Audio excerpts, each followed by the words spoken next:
નમસ્કાર મિત્રો આજે તારીખ 14 ઓગસ્ટ 2026 દેશ અને દુનિયાના સુપરફાસ્ટ સમાચારમાં તમારું સ્વાગત છે। ગુજરાતના જુદા જુદા વિસ્તારમાં સાર્વત્રિક વરસાદી માહોલ જામ્યો છે, જ્યાં છેલ્લા 24 કલાક દરમિયાન રાજ્યના અસંખ્ય તાલુકાઓમાં નોંધપાત્ર વરસાદ વરસી ગયો અને ખેડ બ્રહ્મા વિસ્તારમાં સૌથી વધુ 3.5 ઇંચ જેટલો વરસાદ નોંધાયો છે। અન્ય મહત્વના સમાચારની વાત કરીએ તો ભારત દેશ આગામી 15મી ઓગસ્ટના રોજ પોતાની આઝાદીના 79 વર્ષ પૂર્ણ કરીને પોતાનો 80મો સ્વતંત્રતા દિવસ ઉત્સાહભેર ઉજવવાની તૈયારીઓ કરી રહ્યો છે।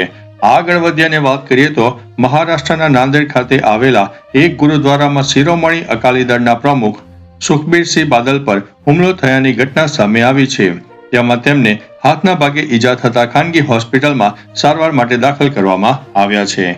અન્ય મહત્વના સમાચારની વાત કરીએ તો મનોરંજન જગતમાં લોકપ્રિય ટેલિવિઝન શો તારક મહેતા કા ઉલ્ટા ચશ્મા એમ અભિનેતા તન્મય વેકરિયા ઉર્ફે બાગાએ પોતાની મહેનતથી આશરે 65 લાખ રૂપિયાની નવી લક્ઝરી કાર ખરીદીને પોતાના વાહનોના કલેક્શનમાં ઉમેરો કર્યો છે। અન્ય મહત્વના સમાચારની વાત કરીએ તો આગામી સમયમાં રજૂ થનારી ગુજરાતી ફિલ્મ અસંભાવનું નવું ટ્રેલર રિલીઝ થઈ ગયું છે, જે એક માણસ અને પ્રાણી વચ્ચેના સાચા પ્રેમ તેમજ ભાવાત્મક સંબંધો ઉપર આધારિત છે। આગળ વધીને વાત કરીએ તો વૈશ્વિક સ્તરે યુએસ અને ઇઝરાયલ તેમજ ઈરાન વચ્ચે ચાલી રહેલા ભૌગોલિક તણાવ અને ક્રૂડ ઓઇલના બજારમાં બદલાતા પ્રવાહો વચ્ચે વૈશ્વિક અર્થતંત્ર પર તેની અસર જોવા મળી રહી છે। અન્ય મહત્વના સમાચારની વાત કરીએ તો ઉત્તર ભારતના કેટલાક પહાડી રાજ્યોમાં ભારે વરસાદના કારણે ભૂસ્ખલનની ઘટનાઓ સામે આવી છે, જેને લઈને પ્રવાસીઓને સાવચેત રહેવા માટે સૂચના આપવામાં આવી છે। અન્ય મહત્વના સમાચારની વાત કરીએ તો હવામાન વિભાગે આગામી દિવસોમાં ગુજરાતના કેટલાક જિલ્લામાં હળવાથી મધ્યમ વરસાદની આગાહી વ્યક્ત કરી છે। આગળ વધીને વાત કરીએ તો પર્યાવરણ સંરક્ષણ માટે કામ કરતી વિવિધ સંસ્થાઓ દ્વારા રાજ્યમાં વૃક્ષારોપણ અભિયાનને વેગ આપવામાં આવી રહ્યો છે અને યુવાનો મોટી સંખ્યામાં જોડાઈ રહ્યા છે। અન્ય મહત્વના સમાચારની વાત કરીએ તો ટેકનોલોજી અને આર્ટિફિશિયલ ઇન્ટેલિજન્સ ક્ષેત્રે થઈ રહેલા નવા સંશોધનને કારણે રોજબરોજની ડિજિટલ સેવા વધુ સરળ બની રહી છે।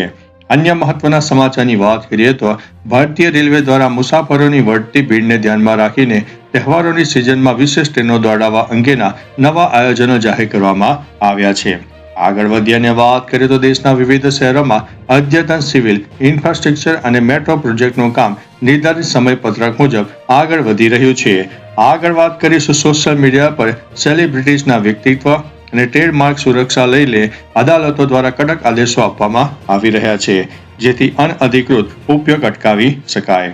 આગળ વધીને વાત કરીએ તો નાની અને મધ્યમ કદની ઔદ્યોગિક સાહસિક કંપનીઓ પોતાના રિટેલ નેટવર્કને વિસ્તારવા માટે દેશભરના મોલ અને બજારોમાં નવા આઉટલેટ ખોલી રહી છે। આગળ વાત કરીશું સ્થાનિક સ્તરે પરંપરાગત હસ્તકલા અને કુટીર ઉદ્યોગોને પ્રોત્સાહન આપવા માટે સરકાર દ્વારા વિશેષ પ્રદર્શનો અને મેળાનું આયોજન કરવામાં આવી રહ્યું છે। અન્ય મહત્વના સમાચારની વાત કરીએ તો આરોગ્ય ક્ષેત્રે જાગૃતિ લાવવા માટે વિવિધ માધ્યમો દ્વારા લોકોને પૌષ્ટિક આહાર અને યોગ જીવનશૈલી અપનાવવા માટે પ્રેરિત કરવામાં આવી રહ્યા છે। આગળ વધીશું અને વાત કરીશું શૈક્ષણિક સંસ્થામાં વિદ્યાર્થીઓમાં વૈજ્ઞાનિક અભિગમ કેળવાય તે માટે વિશેષ વિજ્ઞાન મેળા અને પ્રદર્શનોનું આયોજન કરવામાં આવી રહ્યું છે। આગળ વધીને વાત કરીએ તો ઉર્જા ક્ષેત્રે પર્યાવરણને અનુકૂળ સોલાર પાવર અને ગ્રીન એનર્જીના ઉપયોગને પ્રોત્સાહન આપવા માટે નાગરિકોમાં જાગૃતિ અભિયાન ચલાવવામાં આવી રહ્યા છે। અન્ય મહત્વના સમાચારની વાત કરીએ તો સાંસ્કૃતિક વારસાને જાળવી રાખવા માટે પુરાતત્વ વિભાગ દ્વારા રાજ્યના ઐતિહાસિક સ્મારકો અને મંદિરોના જીર્ણોદ્ધારની કામગીરી હાથ ધરવામાં આવી છે। આગળ વધીને વાત કરીએ તો મોન્સૂન સિઝનને ધ્યાનમાં રાખીને કૃષિ યુનિવર્સિટીઓ દ્વારા ખેડૂતોને પાક સંરક્ષણ અને આધુનિક પદ્ધતિઓ અંગે સમયસર માર્ગદર્શન પૂરું પાડવામાં આવી રહ્યું છે। ત્યારે વાત કરીએ તો મોન્સૂન સિઝનને ધ્યાનમાં રાખીને કૃષિ યુનિવર્સિટીઓ દ્વારા ખેડૂતોને પાક સંરક્ષણ અને આધુનિક પદ્ધતિઓ અંગે સમયસર માર્ગદર્શન પૂરું પાડવામાં આવી રહ્યું છે। ત્યારે વાત કરીશું પ્રવાસન ક્ષેત્રે વધારો થાય તે માટે રાજ્યના પ્રવાસન નિગમ દ્વારા કુદરતી સૌંદર્ય ધરાવતા સ્થળોનો વિકાસ કરવામાં આવી રહ્યો છે। અન્ય મહત્વના સમાચારની વાત કરીએ તો જાહેર સુરક્ષા અને ટ્રાફિક વ્યવસ્થાને સુધારવા માટે મોટા શહેરોમાં સ્માર્ટ કેમેરા અને ઓટોમેટેડ સિગ્નલ સિસ્ટમ વધુ સઘન બનાવવામાં આવી રહી છે। અન્ય મહત્વના સમાચારની વાત કરીએ તો યુવા પેઢીમાં કૌશલ્ય વિકાસ વધે તે હેતુસર વિવિધ વ્યાવસાયિક તાલીમ કેન્દ્રો દ્વારા વિશેષ સત્રો અને શિબિરોનું આયોજન કરવામાં આવી રહ્યું છે। ત્યારે વાત કરીશું મિત્રો ગુજરાતમાં પવિત્ર શ્રાવણ માસના પ્રારંભ સાથે જ રાજ્ય પરના શિવાલયોમાં ભક્તોની ભારે ભીડ જોવા મળી રહી છે અને હર હર મહાદેવના નાદ સાથે સમગ્ર વાતાવરણ ભક્તિમય બન્યું છે. અને વાત કરીશું ભારત દેશ આગામી 15મી ઓગસ્ટના રોજ પોતાની આઝાદીના 79 વર્ષ પૂર્ણ કરીને પોતાનો 80મો સ્વતંત્રતા દિવસ ઉત્સાહભેર ઉજવવાની તૈયારી કરી રહ્યો છે. અને વાત કરીએ તો મહારાષ્ટ્રના નાંદેડ ખાતે આવેલા એક ગુરુદ્વારામાં શિરોમણી અકાલી દળના પ્રમુખ સુખબીરસિંહ બાદલ પર હુમલો થયાની ઘટના સામે આવી છે, જેમાં તેમને હાથના ભાગે ઈજા થઈ હોવાના અહેવાલ છે.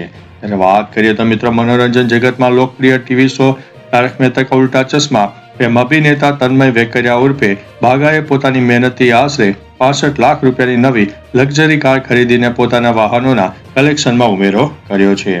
ત્યારે વાત કરીશું ઉત્તર ભારતના કેટલાક પહાડી રાજ્યોમાં ભારે વરસાદને કારણે ભૂસ્ખલનની ઘટનાઓ સામે આવી છે, જેને લઈને પ્રવાસીઓને સાવચેત રહેવા માટે સૂચના આપવામાં આવી છે.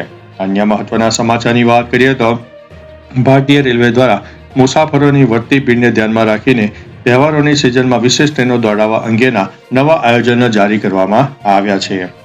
તો મિત્રો, આ હતા દેશ અને દુનિયાના સુપરફાસ્ટ સમાચાર. આપણે ફરીથી આવા નવા સમાચાર લઈને મળતા રહીશું. ત્યાં સુધી અમને રજા આપશો. નમસ્તે.